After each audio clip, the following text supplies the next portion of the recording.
guiai meus passos. Para que serve rezar quando Deus parece estar em silêncio?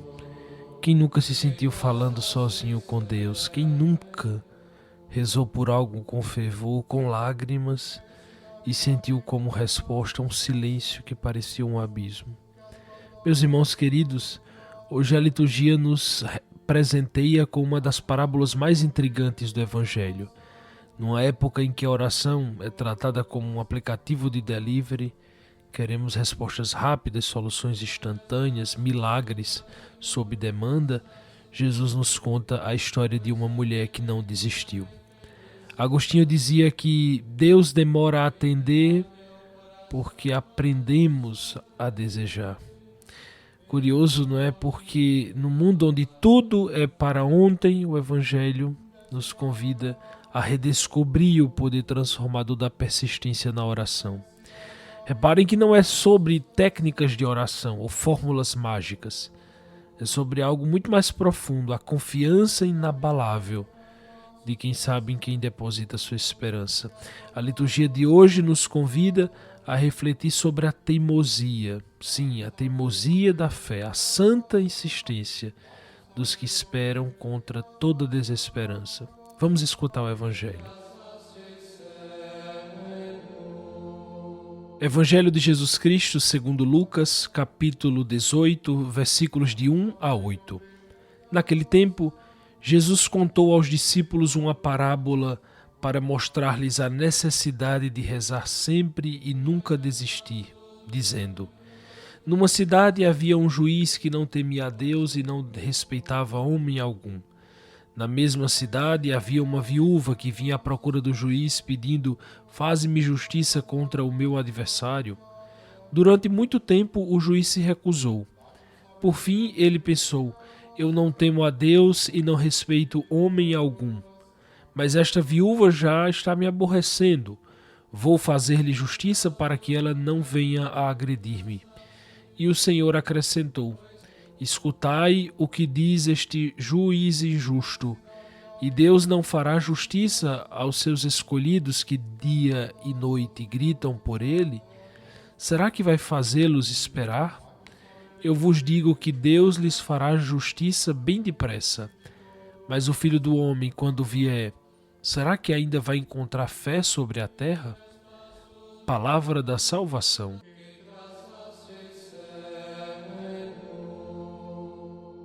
Pois bem, o Evangelho começa com uma declaração de propósito muito clara.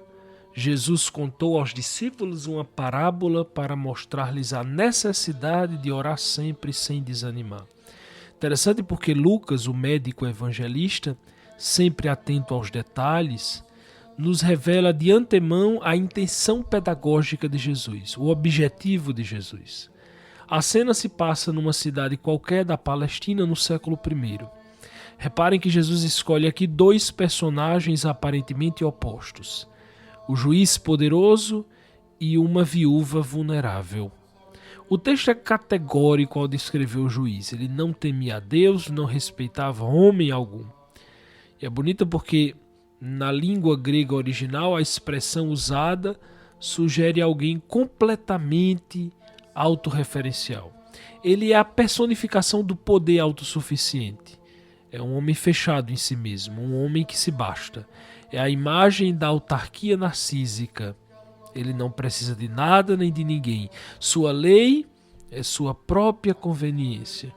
Ele representa o mundo em sua lógica mais crua, o poder que não serve, mas se serve. Do outro lado, uma viúva, que na geografia social e afetiva daquela época, a viúva era o símbolo máximo da vulnerabilidade. É uma mulher sem marido, ela não tinha protetor legal, ela não tinha voz, ela não tinha status. Era uma figura invisível, à margem da sociedade patriarcal. Ela representa a impotência, a fragilidade, o grito dos que não têm nada a não ser sua própria voz. Aqui, meus irmãos, a gente vê que Jesus escolhe propositalmente a figura mais frágil do tecido social. E por que isso? Para nos ensinar sobre o poder da oração. É curioso porque muitas vezes nós não percebemos que a nossa sensação de impotência diante de Deus pode ser exatamente, paradoxalmente, a nossa maior força. Reparem que aqui o texto nos fala de um conflito aparentemente sem solução. A impotência absoluta contra o poder absoluto. É a luta de Davi contra Golias, mas sem nenhuma pedra. A única arma da viúva é a sua persistência, a sua palavra incômoda. Vejam só, a viúva vinha continuamente, o Evangelho diz isso, vinha continuamente. O verbo grego está no imperfeito, indicando uma ação repetida, persistente, quase obsessiva. Pensem comigo, meus irmãos, quantas vezes ela deve ter batido aquela porta, quantas humilhações deve ter sofrido. O texto diz que ela pedia: faze-me justiça contra o meu adversário. Mas reparem que mesmo este juiz endurecido acaba cedendo. E por quê? O Evangelho diz: para que ela não venha a me importunar sem parar. O verbo grego usado aqui é um verbo fascinante, porque ele literalmente significa esmurrar embaixo do olho, ou seja, dar um soco que deixa o olho roxo. A persistência da viúva aqui, minha gente, é comparada aos golpes de um pugilista que não desiste da luta. Algo que me chama muita atenção neste evangelho é como Jesus inverte completamente nossa lógica.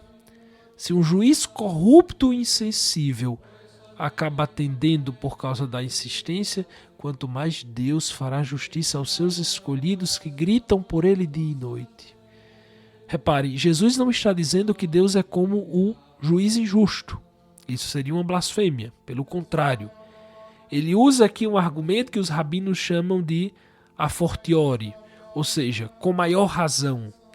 O raciocínio é o seguinte: se até mesmo um juiz corrupto, ateu e egoísta, que age apenas para se livrar do incômodo, atende a um pedido insistente, quanto mais o Pai do céu, que é pura bondade e justiça, atenderá aos seus filhos amados que clamam a Ele. É bonito porque Jesus vira a lógica de cabeça para baixo. Ele não nos dá uma lição sobre Deus, mas sobre nós.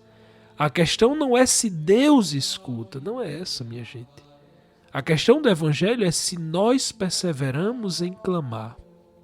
A gente pode olhar o exemplo de Santa Mônica, a mãe de Santo Agostinho, que chorou e rezou por mais de 30 anos pela conversão do filho. Imaginem a angústia desta mãe que vê o filho brilhante desperdiçar seus talentos em heresias, libertinagens. Mas ela não desistiu. Certa vez um bispo lhe disse: é impossível que o filho de tantas lágrimas se perca. Porque muitas vezes nós achamos que Deus não nos ouve, quando na verdade Ele está preparando algo muito maior do que pedimos, do que nós esperávamos. Porque Deus é mestre em nos surpreender. Nós somos chamados hoje a ser a viúva.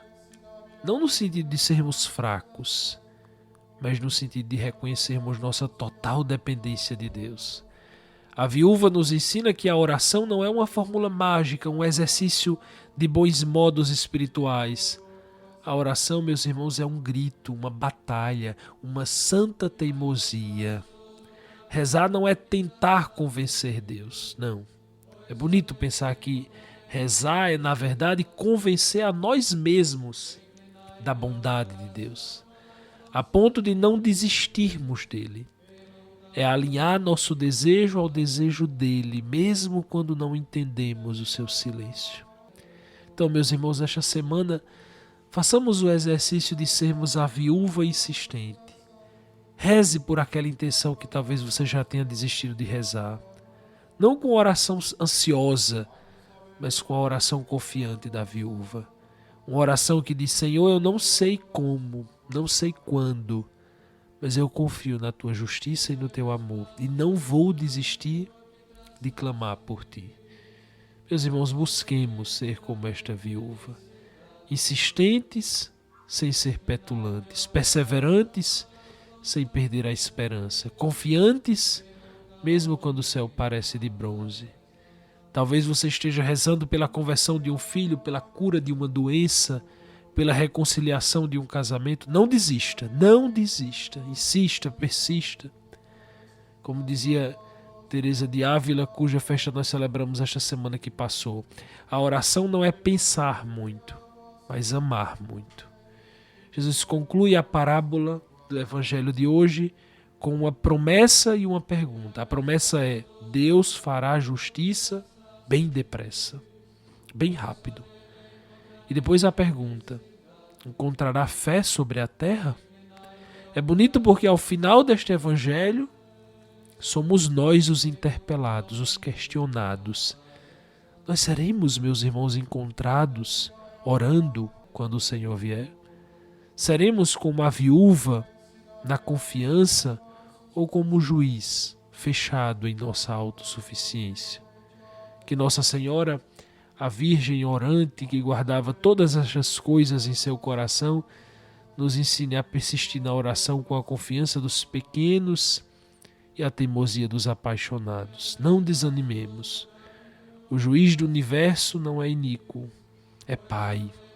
E se uma pobre viúva conseguiu vencer a dureza de um coração empedernido, quanto mais nossas orações unidas às de Cristo podem mover o coração misericordioso de Deus. Assim seja. Amém. Primeiramente, eu peço desculpas a vocês pela minha voz. Eu estou numa crise braba de rinite alérgica, mas estou bem. Mas peço desculpas a vocês, porque certamente vocês perceberam durante o episódio. Nós já estamos no finalzinho do ano litúrgico, estamos nos últimos domingos do ano litúrgico para fecharmos este ciclo. No próximo final de semana, os membros, as lideranças do Projeto Madre Teresa estarão reunidos no Retiro de Lideranças. Rezem por nós e a todos aqueles que irão participar. Organizem-se, façam suas inscrições para vivermos bem este momento. A todos, uma ótima semana, um grande abraço. Compartilhe o nosso episódio e até o próximo domingo, se Deus quiser.